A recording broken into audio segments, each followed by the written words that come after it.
Good morning everyone. This is Dr. V. Harini from the Department of ECE, Vardhaman College of Engineering. Today I will be dealing with the course Probability Theory, Stochastic Process, which is a basic course for the Electronics and Communication Engineering students. This Probability Theory and Stochastic Process plays a major role with respect to wireless communications as well as the signal processing courses. So as we are dealing with the communications as our base part of our ECE, we wanted to really know what is the basic fundamental behind your channels or whatever we take out the communication system, how they describe it. For that, this course plays a major role. This is basically a mathematical course where you deal with your probability concepts as well as the stochastic processes concepts. Okay, so here we talk about the random processes little so that I can cover all the topics here. Before going to the random process directly, we have seen something about the random variables now.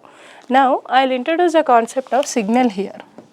Mostly every one of you know it, but still we wanted to talk it here. What is a signal? Okay. Any information, it can be raw data or it can be useful information, it is non-useful information, whatever it is. If you are representing any information representing as a function of time, is called signal. You may have the doubt, when we have already signals and systems course, why do you want to once again discuss here about the signal? So in your signals and systems course, we have some classification of the signals called deterministic signals, okay, non-deterministic signals, deterministic, non-deterministic. So every student has to understand the basic difference between these two. Then only they can really understand the importance of this probability theory concepts as well as your signals and systems course. Both are like hand to hand together, the students has to know. So in the deterministic signals concepts, the signal characteristics. So you should understand what are the signal characteristics like amplitude. Okay, some people talk about frequency, some people will talk about time period. So any signal you wanted to represent on a paper, so you should know all these three characteristics. If these three characteristics are given only, then only we can talk or we can sketch about the signal here.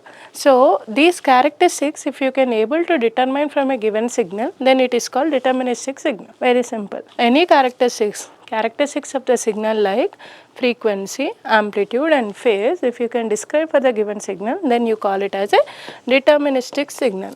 So this is the best example what people will talk about. Everybody know very good old sine wave, right? This is the time scale, this is the amplitude scale. So if you can have some mathematical tool to describe about this, I will write it is like 5 volts or 6 volts.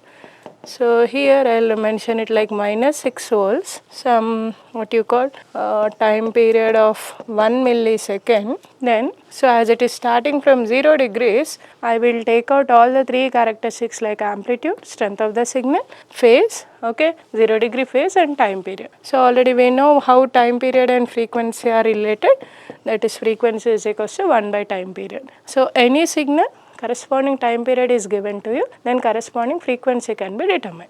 Okay, so now if you can determine the characteristics of a particular signal like this, then we call it as a deterministic signal.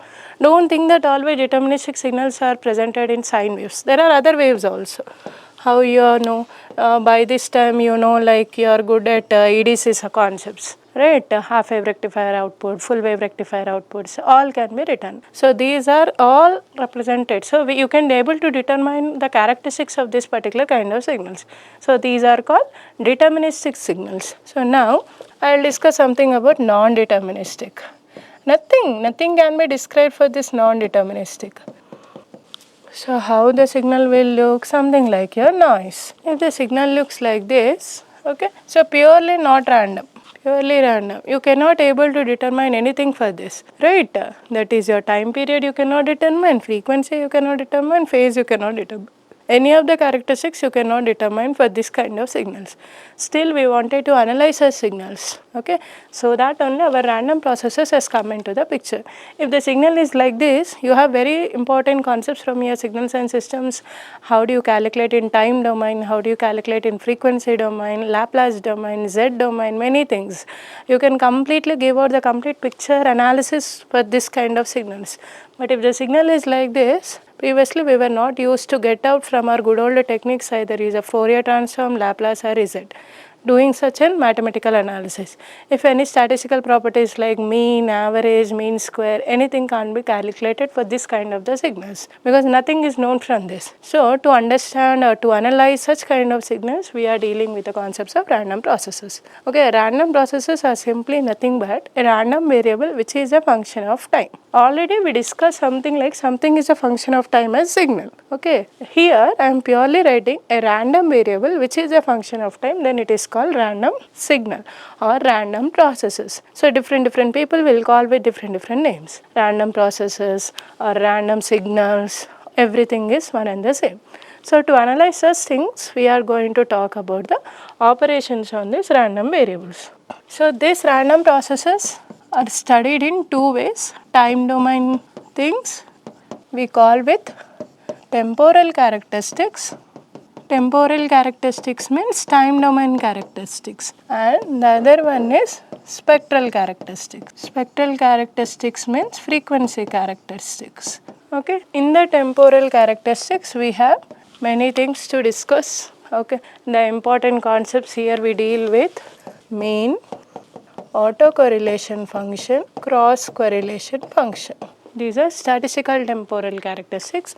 And coming to the spectral characteristics, we discuss with power spectral density or power density spectrum. Okay, this is auto power spectral density, cross power spectral density. Even in the temporal characteristics, we study one more important concept called stationarity of the processes, stationarity concepts, first order stationary. All these three are interdependent with these characteristics only.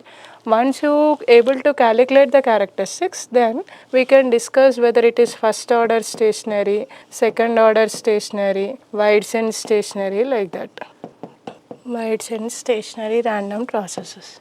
And we even talk about here ergodic processes.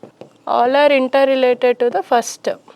So we for a given random processes, if we can able to calculate these characteristics, we can decide what kind of processes it is.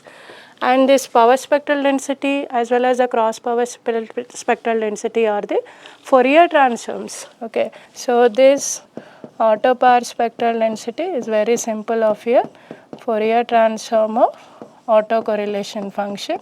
Cross power spectral density is Fourier transform of cross correlation function. We have some derivations here, we discussed that. So this is how the random processes clear picture is been given to you.